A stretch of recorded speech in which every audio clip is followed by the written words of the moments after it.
Alright, so Nixium's Dragonflight so far. Yeah, for those who are not in the know, I'm not, I'm a former WoW player, WoW veteran. I played from vanilla pretty much all the way up to Shadowlands. Not perfectly. It's not like I played, I played every expansion, but I did have a couple lengthy breaks, so it's not like I played it exclusively over, 16 years, 17 years. Oh god, I don't even want. I played it. It was my main game for that amount of time, though. I did try some other games. I did play some other games that were typically single player games, experiences that I played offline. But my main multiplayer game and my main game overall was definitely WoW over the years, and I poured ungodly amounts of time into it. And I would say that outside of unique breaks I took from it, like one was during Mist, one was during Kata, and I took another one between WoD and Legion. But outside of those, I pretty much played it every day, if not every other day, for at least a couple hours. And it was a game I was very much addicted to. I would describe it like that. It was an addiction. And it took till Shadowlands to really just push me over the edge, saying, fuck it, I'm done. I have no interest in this anymore. I'm not touching this franchise anymore. Fuck it. It took that long. So, and I played Final Fantasy 14. Final Fantasy 14 ended up being immensely therapeutic for me, which I cannot overstate even. Yeah, it was just an amazing experience, and the narrative of that game, the community of that game really picked me up when I was at a low moment in terms of that abandoning of a game that was a source of therapy for me for a very, very long time. Now, I have heard through the grapevine that Preach he's a big WoW creator. For years I followed him, and I heard and I even saw it in my recommendeds, that he did a very lengthy interview video thing over in Blizzard. I don't know if they invited him. I don't know if he was paid, but I haven't checked it out yet. But aside from that, and I've heard quite a bit about Dragonflight, at least at this point, and most of it has been positive. Most of the friends I have who still play it have been praising it. They say, "Hell, wow, Dragonflight is actually really, really solid. It might even be a turnaround point for the game." I have a hard time believing that, and that's what people said about the last couple expansions, the first month. But by the second month, that's when the games usually start showing their flaws. That's usually when they start showing how shitty they are. So for me, I'm gonna wait a while longer, and plus I have to anyway, due to budgeting reasons. But I'm gonna wait a while longer, regardless, to play Dragonflight, because it just, I don't know, I'm one of the people that's gonna be hardest to, at the very least, convince I'm not gonna be one of the hardest people to convince to go back. I fully admit this. I'm an addict. WoW, whenever WoW is being shoved in my face, I want to play it again, and I hate to admit that, but it's true. It's when something is a therapy for you for so long, you find it incredibly difficult to turn your nose up into it, even if it was hurting you in some ways and making you feel miserable. So I don't know. For me, I want to go back. So in that regard, it's not going to be hard to convince me. But what is going to be hard to convince me is that it'll actually improve. Because there's a difference between me going back because I'm a fucking addict and I can't help myself, and actually believing the game will get better. I'll go back with enough prodding, which I'm going to do my best not to, because it really is bad to put yourself through that crap, and try and relive good memories, and then it just ends up doing the opposite for you. But yeah, I don't think, no matter what the scenario, I have a hard time believing the game will actually improve and be good again. It's just, for me, that's like finding a genie in a bottle. I don't think it's gonna happen. Can't rule it out entirely, but it's highly unlikely. But anyway, that's enough of my rambling. Let's get into Nixium's Dragonflight so far. Dragonflight has been absolutely incredible so far. If you didn't know, a little expansion called World of Warcraft Dragonflight is officially out, and I hope that you all are having an amazing time playing it. Now, for those that did not experience the launch, of course, it was absolute cancer. So wait, did they change the UI? Waiting... Hold on. Yeah, oh, sorry. You guys can't see it properly in the quote, but right there, that's new. That shape and that border. Or is that a add-on that Nixium's got? It's the launch, of course, it was absolute Probably cancer. an add-on. So many people waiting to get on the Zeppelin, waiting to get on the boat. Unless they But updated the UI in this overall, one, I don't know. Sort of, it was We'll a find out. smooth expansion launch. Now, there were a couple of DCs and getting stuck on loading screens, but compared to past expansion launches like Warlords of Draenor with the Garrison system, if you guys remember that, this one wasn't that bad. Just a little bit laggy in the beginning, at least on my server. But you know, that's what makes the launch of an expansion memorable and so exciting. You know, just the fact that it's absolute nonsense, madness, and man, isn't it just great looking at those low FPS numbers while everybody is standing around spamming spells and spamming thunder. I mean, regardless how you feel about the game, Thunder Fury Blizzard, the Windseeker. God damn it. But regardless of like how you feel about WoW as a game and as a community and anything like that, you can't deny that there is something good. Like there's something, it feels good, like as an MMO player at the very least, to see so many people like coming together and playing a game. And you know, it is good to see. On one hand, I do feel bad for a lot of these people if the expansion does end up falling off the cliff by the second month. But at the same time, it does warm the heart to see so many people at least excited for it and giving it a shot and finding if they find, for some of them, they're new players, so finding if the game is to their taste as it is. And for old players, it's coming back and seeing if it brings any kind of new joy or new experiences for them that they'll. So this is always good to see so many people jump in and try and find that enjoyment for themselves. So, I mean, regardless of how you feel about WoW, you can't say that like something like this isn't at least a little compelling. Doesn't make, not for the game, but compelling for that people have something to look forward to like this.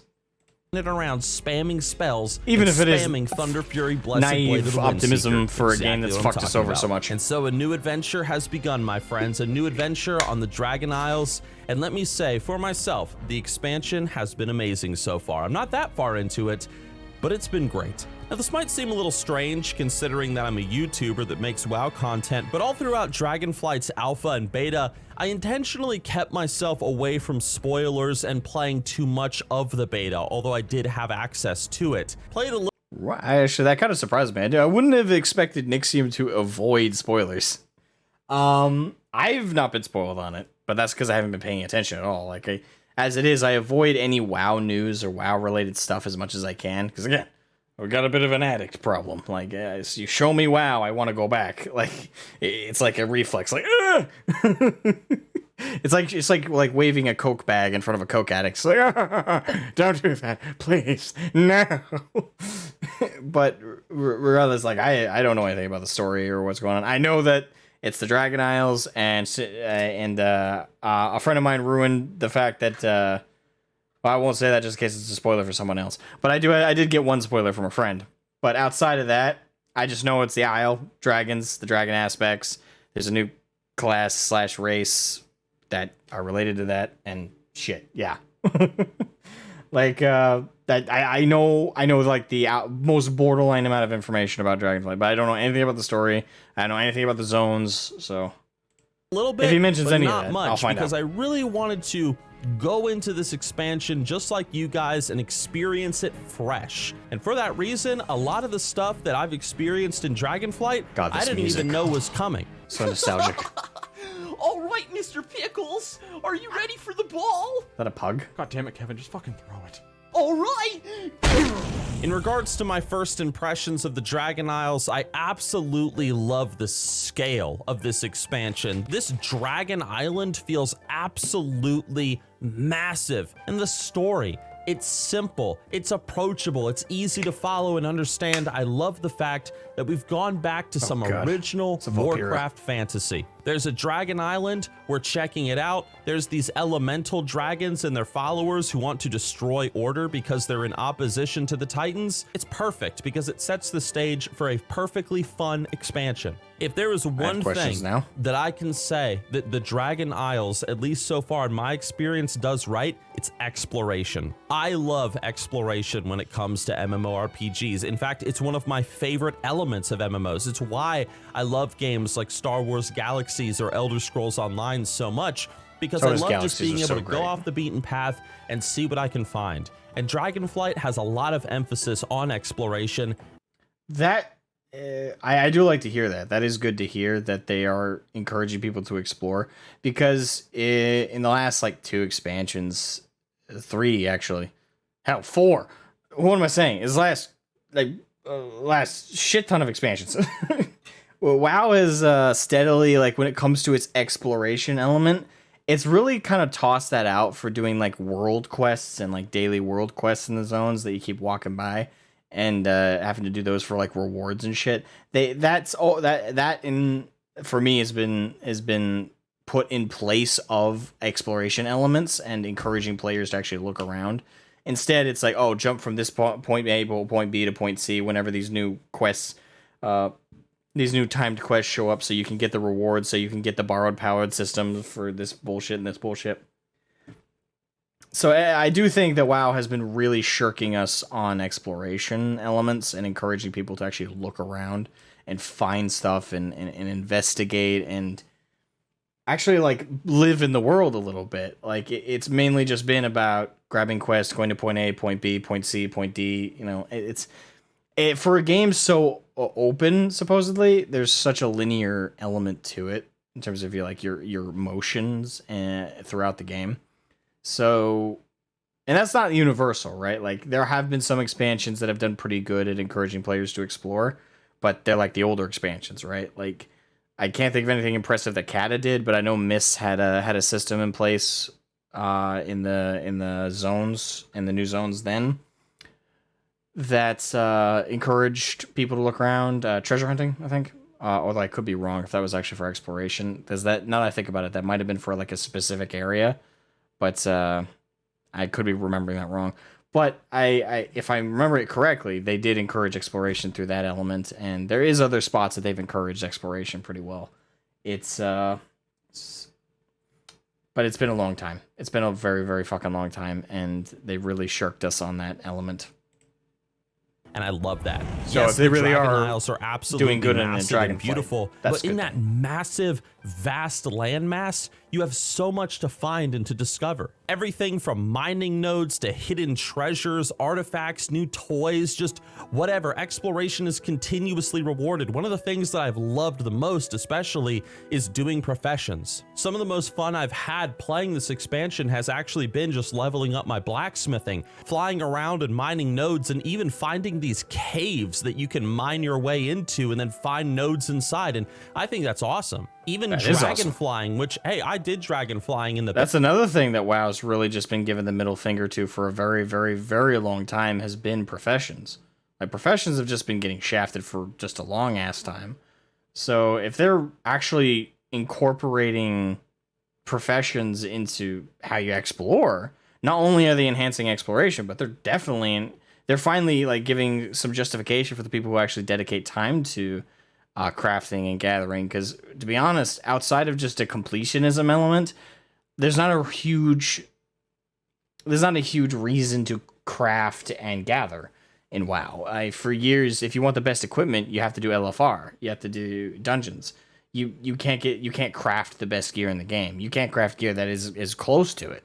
Even if you maxed out those elements, like you really need to do like Mythic Plus and stuff like that.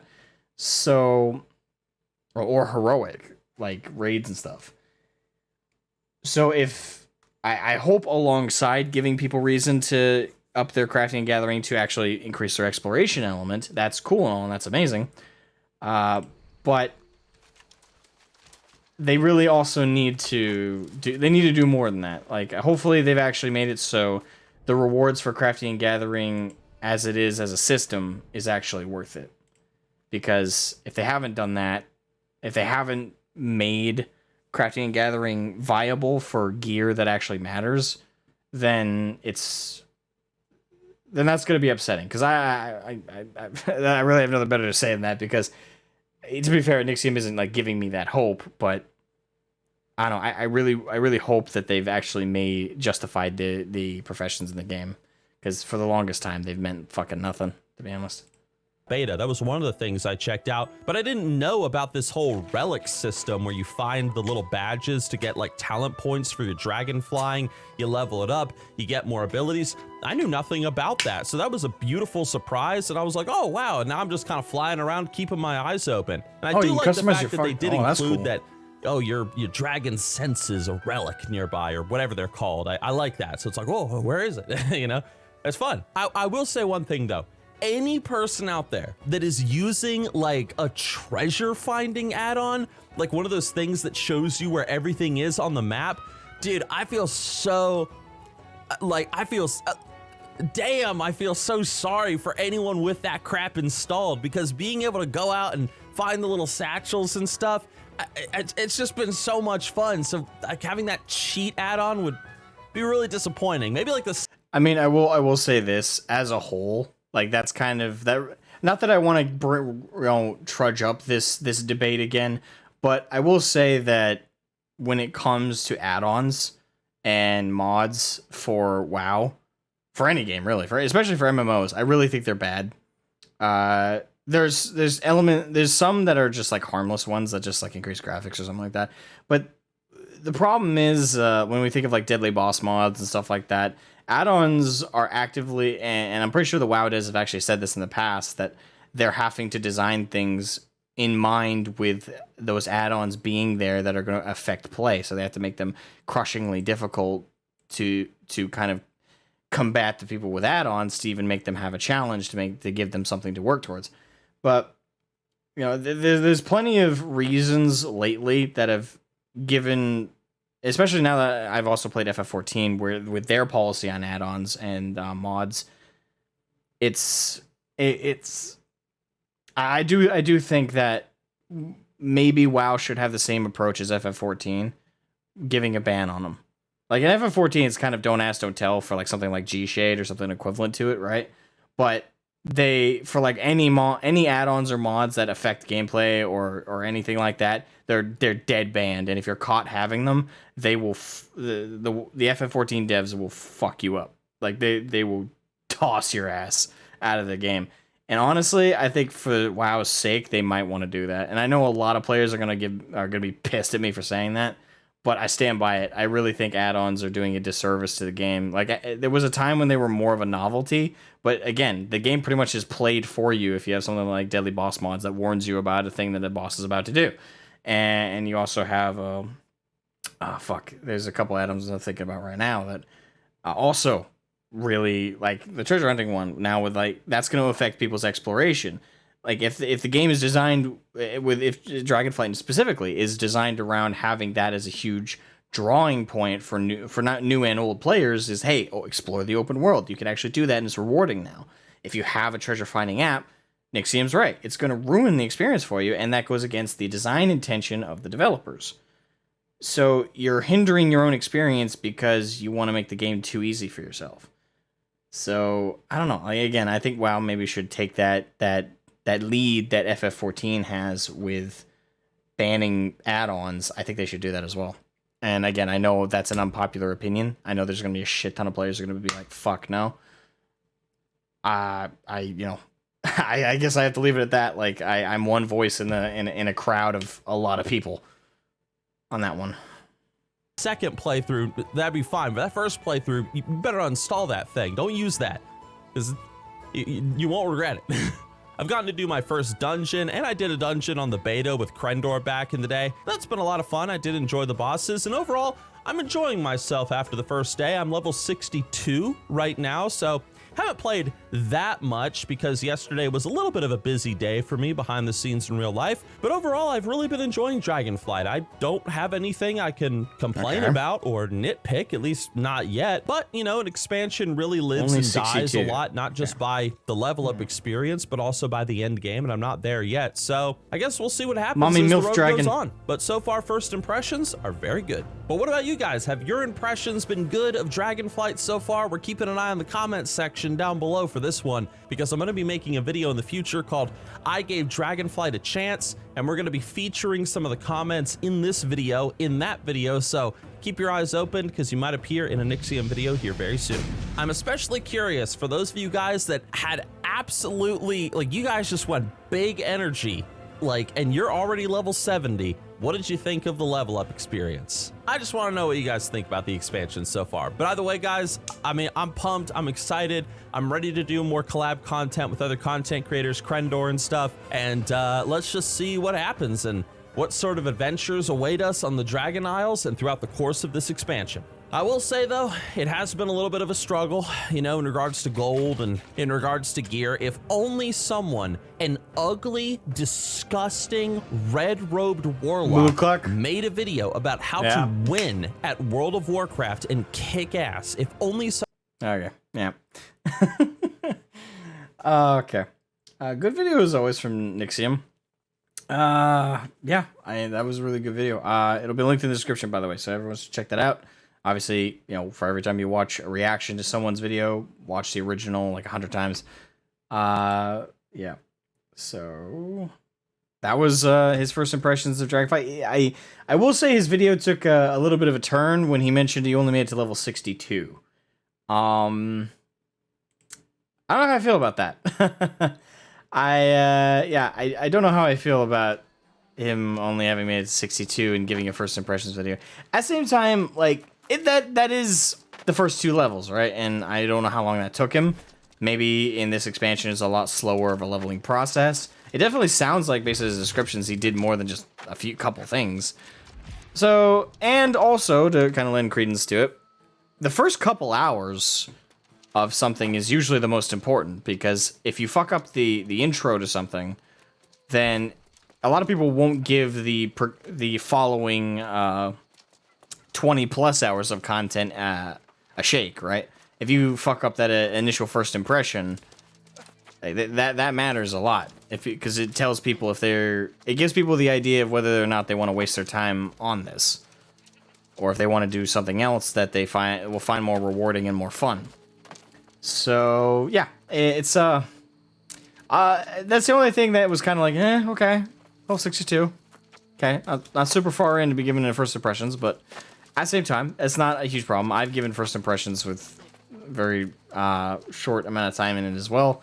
So yeah, I don't know. Definitely a good video. I love Nixium's personality as always. He's a great content creator, and his machinima are amazing, by the way. If anyone hasn't seen Nixium's machinima, please check it out. Like, you'll be doing yourself such a fucking favor. But I guess, like, the only thing I'll leave off my own, like, reaction here with it is I do want to say that for anyone who watches Nixium's video or anybody's first impression of World of Warcraft Dragonflight, WoW Dragonflight, especially if you're a veteran like me who left the game out of frustration and felt scorned, and if you're an addict like me, especially take what I'm about to say, I beg of you, don't go back to the game just because Nixium or any other first impressions person or anybody who's level 70 even and says the game is fixed, it's great, it's amazing, it's done a complete 180 from where it was. Don't just take that and run with it. Keep in mind, expansions always seem amazing the first month. It's the second month, it's the third month, it's the fourth month. It's when they start patching in other things. It's when they start making changes. Give it time, because we'll actually know if this is a true turning point for WoW, and if they're actually improving the game, or if it's simply just another failure in the waiting. We'll actually know that by, I think, January or February next year. I know it's very hard for a lot of people to wait especially with, you know, anybody making positive videos like this. And again, if you're an addict like me, the slightest bit of positivity starts to infect you like a goddamn disease. But you just gotta hold out and actually wait. You really gotta. And trust me, I tell myself this as much as other people. So that's all I wanted to say. That's all I wanted to say.